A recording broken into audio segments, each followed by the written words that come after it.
It's a fascinating read. I could hardly put it down. It's called Day of Reckoning. Patrick Buchanan. It's now, well, Pat's with us. And Pat, it's a pleasure to welcome you back to the 700 Club. Good to talk to you again, Pat. It's been a good while. It has. You've got another blockbuster. How high is it on the New York Times list? Well, on Sunday we make number 13. As I told someone else, we crossed home plate, but it was not standing up, Pat. Well, as Dizzy Dean said, he slid into home. So. That's right. Just touched it with the left hand. Well, I know you're going to do well. This is number 5 bestseller. Pat, you reamed the president in this. I mean, you really, I take the word as excoriated. What happened to Bush along the way? I think the president did a magnificent job after 9/11 when he was up on that rock pile in Manhattan. He did the right thing invading Afghanistan and taking down the Taliban and going after al-Qaeda. I think what happened to him, Pat, was between 9/11 and that Axis of Evil speech, he was converted to this ideology of democratism, if you will, a Wilsonian ideology, sort of after Woodrow Wilson, that unless the whole world becomes democratic, somehow we cannot be secure. Now, that is ahistorical. And I think pursuing that ideology, he demanded elections all over the Middle East. At the same time, there is tremendous Islamic ferment. And look what happened. The Muslim Brotherhood wins in Egypt. Hamas wins on the West Bank and Gaza. Hezbollah wins in Lebanon. Muqtada al-Sadr wins in Iraq. And Ahmadinejad wins in Iran. Now, there are evil countries around this world, but the United States has always been a secure nation by keeping our powder dry, staying out of wars that are not our business, following the counsel of the Founding Fathers. I think this is a quasi-religion to which Bush has been converted. Well, it's extremely dangerous. You know, you were pointing to Woodrow Wilson, who was to many sort of a hero, and you were saying that the Versailles Treaty actually brought on World War II. Well, Woodrow Wilson took us into that war, he said, to make the world safe for democracy. Actually, we went into the war because the Germans started sinking some of our supply ships to Great Britain. But he said we're going to make the world safe for democracy. Out of Versailles, did democracy come?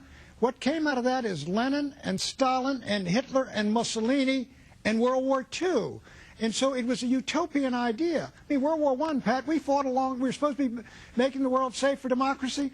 Our allies were the British Empire, the French Empire, the Russian Empire, and the Japanese Empire. They weren't fighting for democracy. They were fighting to expand their empires. Well, that's right. Well, what's happened to the empire? In other words, America isn't supposed to have an empire. We're supposed to stay clear of foreign alliances, according to George Washington. What's happened to us? Well, what happened, Pat, you and I supported this country in the Cold War against an evil empire, the Soviet Empire. Ronald Reagan named it just right. But that empire collapsed, and then the Soviet Union collapsed and broke apart. The Eastern European nations became free. Russia broke up into 15 countries. And yet, after that happened, instead of us moving back and getting rid of some of these alliances we didn't need that dated to the Cold War, we started moving NATO right into Russia's face. We even were going to move it into Georgia, which is Stalin's birthplace, and Ukraine, which has been associated with Russia for 1,000 years. And so we moved into the Balkans. At the same time, you've been talking about national security. We cut our armed forces in half from what Ronald Reagan had. Pat, we got an army of 500,000 men and women. That is as small as it was in 1939. And General Powell and the Army Chief of Staff said, it is breaking from these 2 wars in Afghanistan and Iraq. You can't commit to fight all over the world if you've got an army that's breaking. You pointed out how many treaties we've gotten involved in around the world, and it's really appalling when you consider what commitments we have to defend which nations. Could you tell us some about those? Sure. We got to defend something like 30 nations in Europe, including Lithuania, Latvia, and Estonia. And all of the Warsaw Pact nations are now our allies. We got troops in the Balkans. We defend Israel in the Middle East. We defend the whole Persian Gulf against Iran. We're going to defend Taiwan against China, Japan against China, South Korea against North Korea. And again, with what? An army of 500,000 men, which is breaking from wars in Iraq and Afghanistan. We are an overextended empire, Pat, if you will, sort of a commercial empire, but with commitments around this world that make Victoria's British Empire look isolationist. What about Europe? I've always felt that the Europeans ought to defend themselves. And why in the world do we keep troops in Germany to defend Europe? Defend Europe from what? You know, in 1961, General Eisenhower, who was the first commander of NATO, he said we ought to stand there on the line in Germany and defend them against the Soviet armies for 10 years. And then we ought to bring the troops home. And he told Jack Kennedy, President Kennedy, bring them home. Now we're about 45 years later. They've become dependencies of the United States. You know, Pat, I figured, look, they're big, they're fat, they're rich, they're sassy. Many of them are anti-American. Why don't we tell them, look, you got more people than we do. You're as rich as we are. You provide the troops for your own defense. We're bringing our troops home. We're going to rebuild our military. Instead of closing bases in the United States, close the bases in Germany, close the bases in Europe. Instead, we're building new bases in Eastern Europe. You know, you pointed out in your book something that angels would fear to tread on. You were talking about the invasion of Mexicans and the demographic shift in America. And I know there are people who just eat you up for that, but you're telling the truth. Would you share your thoughts on that? Well, one thing about the names they're calling me, Pat, they're not new. We've heard. I've been hearing these, and so have you. Yeah, that's right. But let me say this. Look, the problem with the new immigration now is it is enormous in number. Secondly, folks are coming from continents and civilizations and cultures that have never before been assimilated in the United States or any first world country. Third, the folks from Mexico aren't coming to become Americans. They march under Mexican flags. They're patriotic Mexicans. They're coming here to work.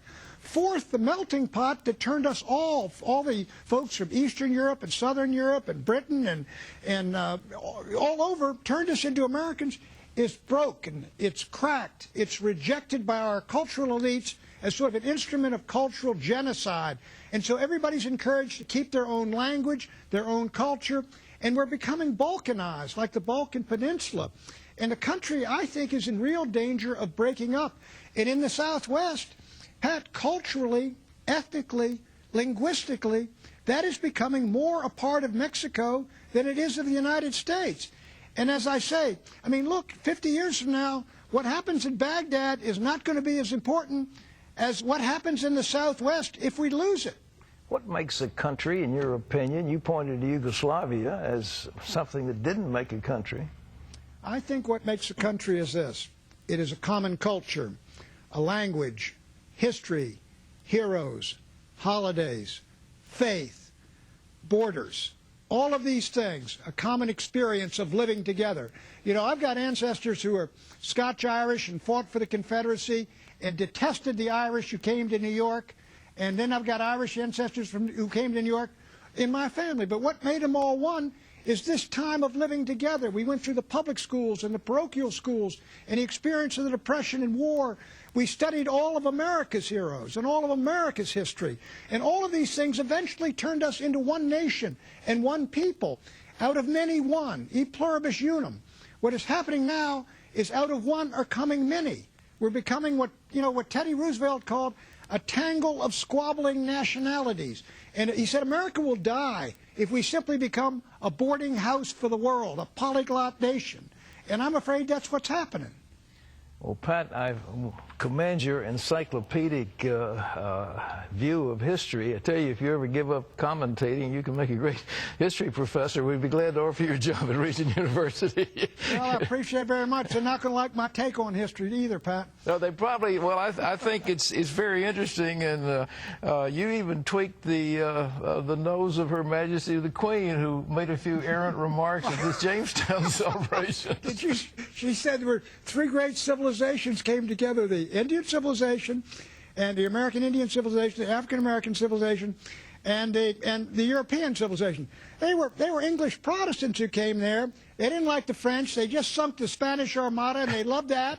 And the Indians, they built a fort because they said the Indians are all going to kill us, which is exactly what they're planning to do. That's it. So that it wasn't exactly a real coming together. It wasn't a kumbaya moment at Jamestown. Well, you laid it on her. Folks, you just have to read this book, Patrick Buchanan, Day of Reckoning. Of course, the critics, Horowitz is one who said it's a day of rubbish, but I think it's a great book. And so, I'm on my way to Barnes & Noble, Pat. Fascinating. Pat Buchanan, thanks, buddy, for being with us. Thank you, Pat. Thank you.